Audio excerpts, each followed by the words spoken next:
Hello everybody and welcome to another Experience Kills. My name's Cameron. I'm joined by Ben. Hello, Cam. Hello, Ben. Now, what if I said to you that I could take you for a ride down a lovely neon road listening to your favourite jams whilst I thrash the car from left to right at a high velocity? Okay. Because you have so wholeheartedly given me Music Racer on the PS4 to play. Yes. Now, on the one hand, it was fun. I had fun playing with it the first time. It kind of looks and feels like Tron mixed with Guitar Hero.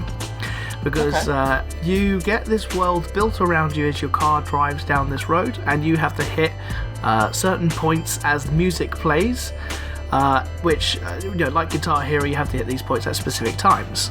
Now, on the PS4, you are given quite a few different variations in song, different tracks that have different beats, which obviously require you to move a lot quicker, or it'll be quite a relaxing one where you just meander down the road.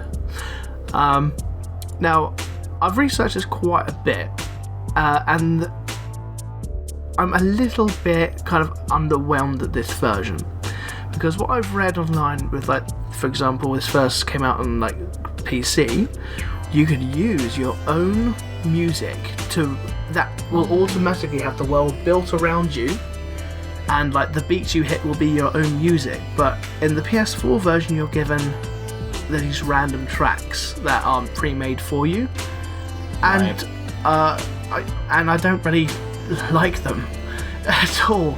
I don't like the techno beat and stuff like that. If I could put in my own heavy metal and just thrash a car down the road, oh yeah, I'd love this. But I really didn't bond with it at all. It lost my peak and of my interest and everything very, very quickly. Now it does boast that there's a lot of things you can unlock, different types of cars that have the kind of 80s era sort of cars, like Knight Rider and the DeLorean, those sort of looks. But it didn't. I felt no need to go on and I need to unlock this car, because it didn't do anything for the gameplay. It was just aesthetics. Okay. And so I was just left a bit kind of meh about the entire experience. Oh, that's a shame. I mean, that is the curse of these type of rhythm games when they come to console. I mean, another one I used to love on PC back in the day. Do you remember Audio Surf? Yeah, rings a bell. Yeah. That? Yeah, fantastic game, wasn't it? I mean, and another great example of a more recent one was Beat Saber, which of course is a VR rhythm game.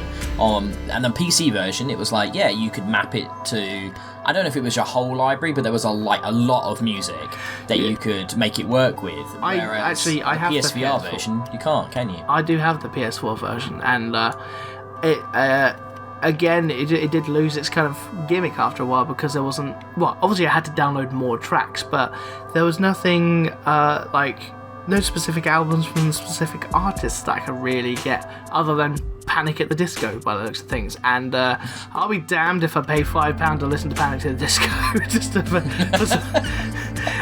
You would never make me pay to listen to Panic at the Disco, okay?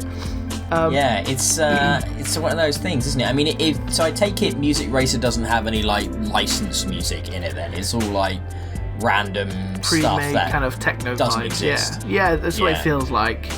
And the way you kind of steer the car as well, it is very janky. You press left to move into the left lane, and that's kind of it. There's no kind of veering your car like the analog stick to sneak around the obstacles and stuff like that. It's quite literally. Oh, there's something in my way, let me just move 20 metres to the left quickly. And that was it, Right. There is a little, a couple of different game modes. There's a quite relaxing little zen mode, I will say, which just plays the music and the car drives on its own down this little track that automatically kind of generates as you drive, and it looks kind of funky, and you can just enjoy the visuals for it. Because the visuals are very nice looking. The kind of neon, disco groove thing they got going for them that has different kind of key elements from like different cultures. Like you might have like Japanese Shinto shrine little teas that kind of pop up in different like regions depending on the elements of the music. Okay. And that was nice, but like it's a very nice screensaver. But that's kind of it. Like quite slight. Yeah, I could put like my son in front of the TV and watch him like. Well, he'll probably end up having a seizure of some sort, but you keep him distracted for 5 minutes while I sort something out in the kitchen. But that's the only interesting thing I saw about it. It was just a bit disappointing, unfortunately. Just not a lot to it, by the sounds of things. Yeah, not a lot. I think that if they had some sort of access for you to download some music onto a USB stick to put onto your PS4, and then for that game to have access to that music, I think it'd be a different thing. But as it stands right now, there seems to be no sort of access to that. Okay, fair enough. It's nice and cheap on PC, and I thought I might give it a go at some point, and with my own music to see if it's not just me being a grumpy old git, just to try it out properly, you know? Yeah. But yeah, I wouldn't get it on the PS4 for myself though. That's the only downside. Fair enough.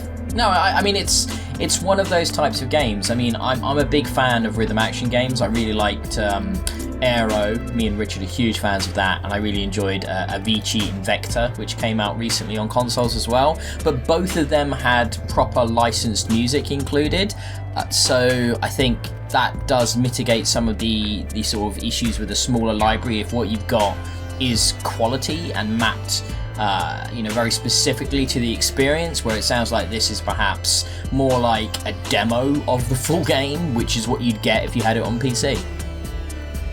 That's kind of an apt description there, yeah. That's what it kind of feels like this is what you could be playing if you had it on PC instead. But either way, I get what they're doing, and like if it does look nice on PC, then obviously I will be happy to redact some of my statements. But I wouldn't have to rely on going, I need to play the PC version instead. You know what I mean? Yeah, absolutely. The version you played is PS4, and if that's not up to snuff in your opinion, then that's your opinion.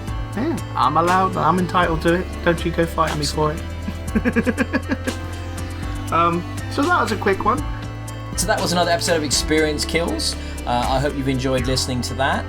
As always, if you aren't able to watch the YouTube video, you can check out the podcast. We're available on all good podcast aggregating sites. You can also follow us on Twitter at Experience Kills, or you can even follow me if you really wanted to at DIYE.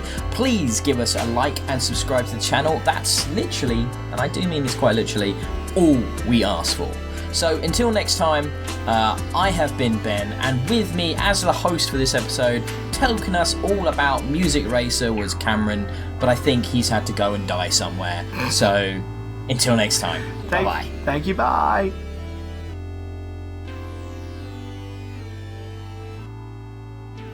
It's only a light bit of coronavirus, Ben.